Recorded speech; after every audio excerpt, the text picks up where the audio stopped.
Welcome to story time. We moved it to 7 o'clock. That doesn't affect many of you because not a lot of y'all watch it live, but for those of you watching it live, I hope that 7 o'clock is a better time for you. Today we're going to start our first book in our series by the author Patricia Polacco, and her books are a little bit longer than I'm used to reading, but they're really good books, and I hope that you will enjoy them. This lady, she's famous for writing books about her memories from when she was a child. But you'll also notice that she uses some different words to describe things than we use, but I think you'll be able to figure them out. Chicken Sunday by Patricia Polacco. And this is Patricia right here.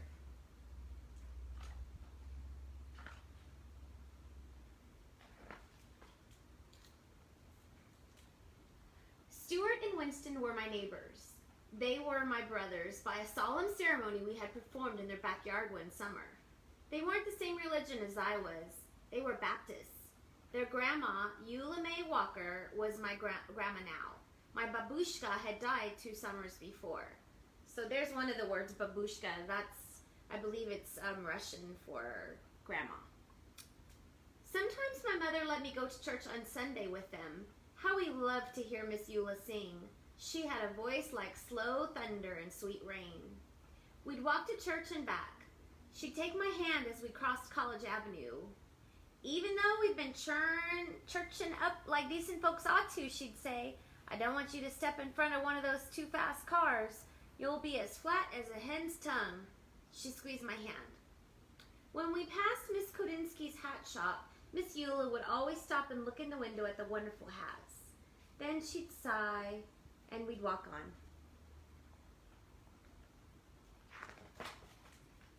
We called those Sundays Chicken Sundays because Miss Eula always fried chicken for dinner.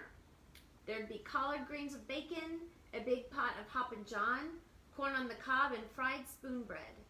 One Sunday at the table, we watched her paper fan flutter back and forth, pulling moist chicken fried air along with it. She took a deep breath. Her skin glowed as she smiled. Then she told us something we already knew. That Easter bonnet in Mr. Kodinsky's window is the most beautiful I ever did see, she said thoughtfully. The 3 of us exchanged looks. We wanted to get her that hat more than anything in the world. Stuart reached into the hole in the trunk of our wish tree in the backyard. He pulled out a rusty Band-Aid tin. The 3 of us held our breaths as we counted the money inside that we had been saving for weeks. If we're going to get that hat from Miss Eula in time for Easter, we're going to need a lot more than this, I announced. Maybe we should ask Mr. Kodinsky if we could sweep up his shop or something to earn the rest of the money, Stuart said. I don't know, Winnie said fearfully. He's such a strange old man. He never smiles at anyone. He always looks so mean. We all agreed that it was worth a try anyway.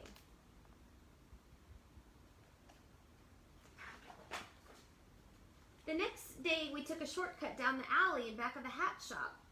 Bigger boys were there. They were yelling. Eggs flew past us and pelted Mr. Kodinsky's back door. Just as the boys ran away, the door flew open. Mr. Kodinsky glared straight at us. You there, he yelled. Why do you kids do things like this? It wasn't us, Stuart tried to say, but Mr. Kodinsky wouldn't listen to us. All I want to do is live my life in peace. I'm calling your grandmother, he shouted as he wagged his finger in Stuart's face. Miss Eula was waiting in her living room for us. Miss Eula, we didn't throw those eggs, I sobbed. Some big boys did, Stuart sputtered. What were you doing at the back of his shop in the first place, she asked. We knew that we couldn't tell her the truth, so we just stood there and cried. She looked at us for a long while. Baby dears, I want to believe you. Heaven knows that I brought you children up to always tell the truth. If you say you didn't do it, then I believe you.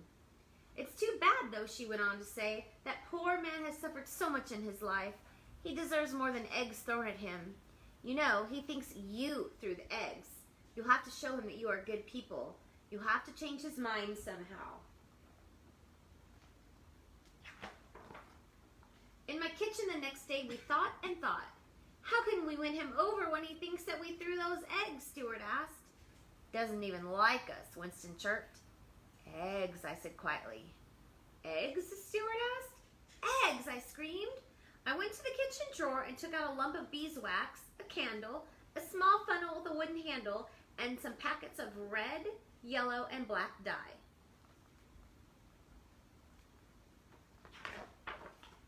Mom helped me show the boys how to decorate eggs the way my bubby had taught us, the way they do it in the old country. We made designs on the eggshells with hot wax, then dyed them, and finally melted the wax patterns off. We put the eggs in a basket, and even though we were afraid, marched into Mr. Kudinski's shop and put them on the counter.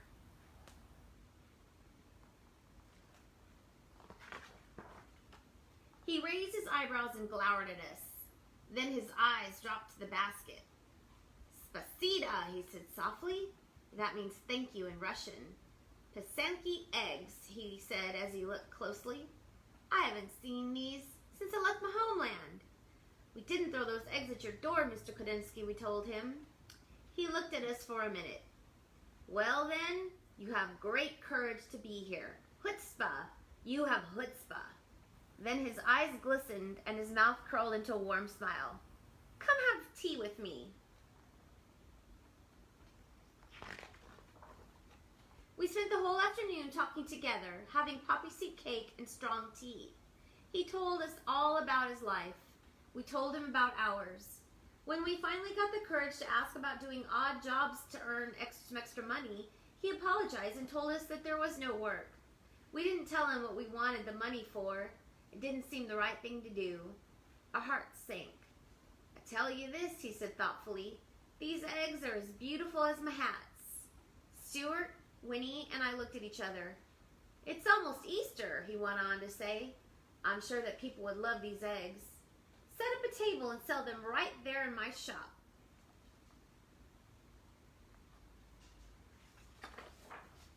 For the next few days, we worked very hard.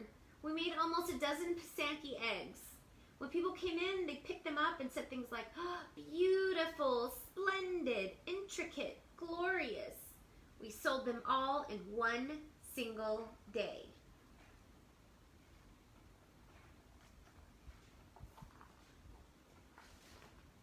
That afternoon, when all the eggs were gone, we counted our money. We had more than enough for the hat. Just as we were about to tell Mr. Kudinski that we wanted to buy the hat, he came out from the back room holding a beautiful hat box, gift wrapped. Keep your money, children, he said softly. I've seen Miss Eula admire this. It is for her, isn't it? Tell her that I know you are very good children, such good children.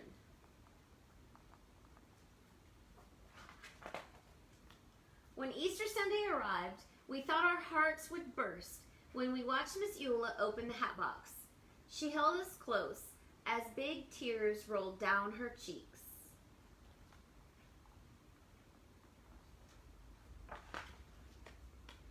Our hearts sang along with the choir that Sunday. She looked so beautiful in that hat. When it's time for her solo, we knew that she was singing just for us. Her voice was like slow thunder and sweet rain.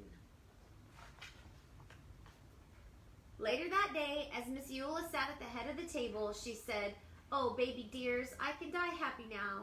And after I'm dead, on Chicken Sundays, I want you to boil up some chicken, bones, gravy, and all, and pour it over my grave. So late at night, when I'm hungry, I can reach out and have me some. Then she rolled her head back and laughed from a deep, holy place inside.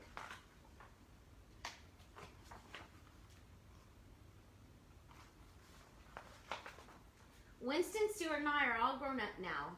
Our old neighborhood has changed some, yet it's still familiar too. The freeway rumbles over the spot where Mr. Kudinski's shop once stood. I think of him often and his glorious hats. We lost Miss Eula some time back, but every year we take some chicken soup up to Mountain View Cemetery and do just as she asked. Sometimes, when we are especially quiet inside, we can hear singing, a voice that sounds like slow thunder and sweet rain. So I hope you enjoyed this story, Chicken Sunday. I really enjoy Patricia Polacco's books. I don't know if there's probably how to online. You could have your mom and dad Google how to make those kind of eggs. That might be a fun project to do. But I hope you enjoyed it. If you did, if you can give it a thumbs up to let me know that you like the story. And join me tomorrow. We'll read another Patricia Polacco book called Thunder Cakes. Have a good night.